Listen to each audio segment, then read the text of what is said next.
I mean, just like that. I mean, blew my mind. And then I asked a couple of other people, and they also said something similar, but cannot say that's a majority opinion. I am sure that's a very small minority opinion. But I was very surprised that someone is talking to me again as an outsider foreigner and saying, oh yeah, what's wrong? We need the Shah back. I was very surprised about that.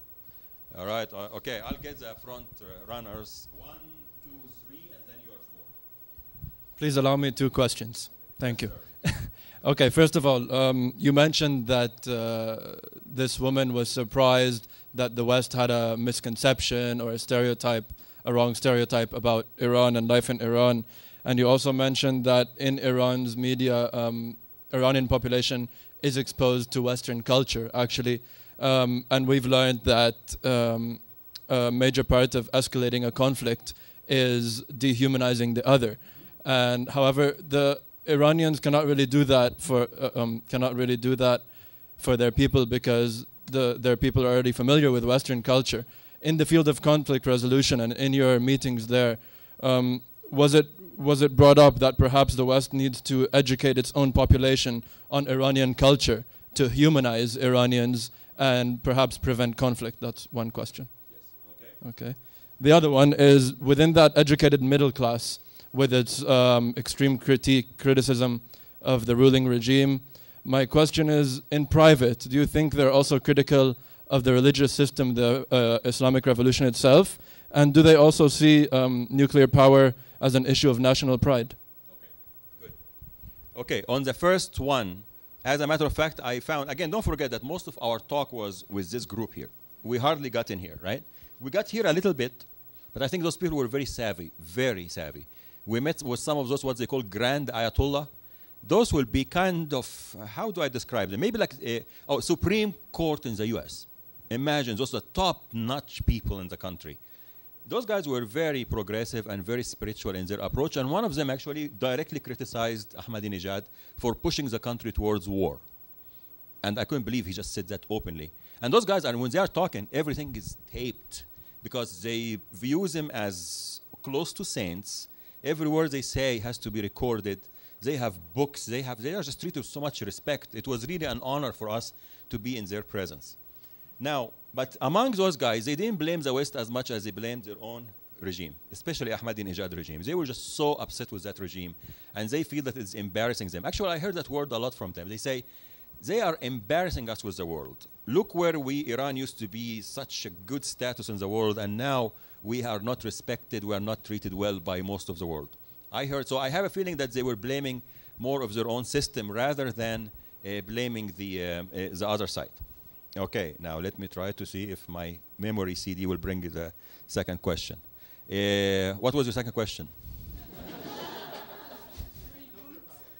you think privately they're critical Yes. of the Islamic Revolution? Yes. Do they find nuclear power as a Good. source of Okay. Now, critical of the Islamic system, that religious system, the Wilayat al-Faqih system that they call, absolutely. To the point, I was surprised that they say, just forget about, why do you want to talk to me about conflict resolution and human rights from Islam?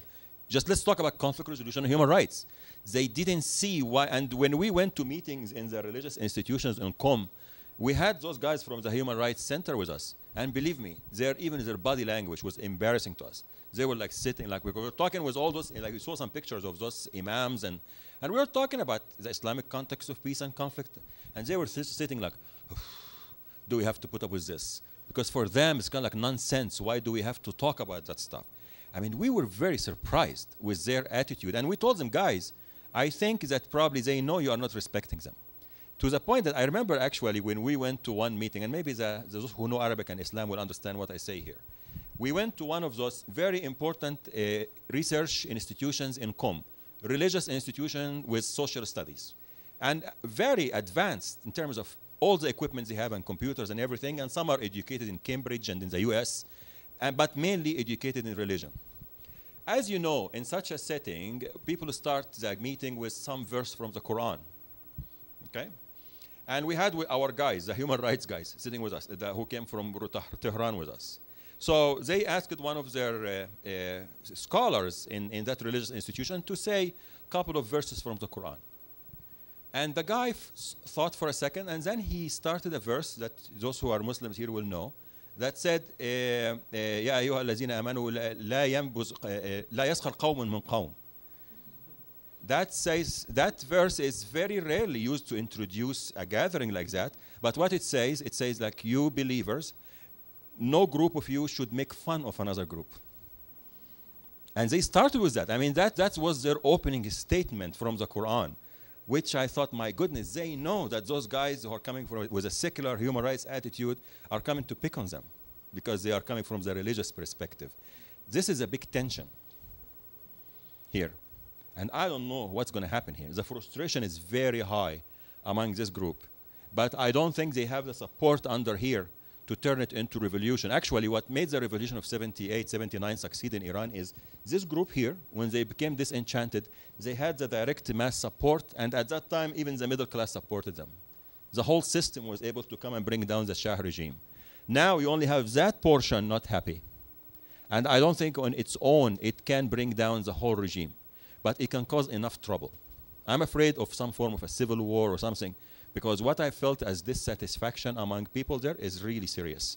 And they're going to have to do something about it. Now, what was the third question? Nuclear pride. Yeah, we didn't talk much about it. People didn't seem to want to talk about it. But whenever we touched on it, they felt, of course, we have the right to have our nuclear power, yet not the way Ahmadinejad is going about it. It doesn't have to be that stupid, as some of them said. I mean, we can do it in a better way. All right, number 2. And we have 5 more minutes. I want to ask about books. Like, I know there are a lot of Iranian writers, but I don't know whether their books can be read in Iran, and how the government filter the books that the people read, and what kind of books they can read in school, or do they have magazine? Good. Actually, I'm glad you reminded me of this, because we went to the University of Tehran, and it is very famous for all the small bookstores around it. We found Karl Marx's book. We found Jean-Paul Sartre. We found every book you can think about in those bookstores. If I look at it like this, I cannot say that there is censorship. Maybe there is 1 or 2 books that they think are highly threatening to their national security that they will not allow. But in terms of academic books, I was surprised to find almost every type of book that you can think about that we would be very interested in.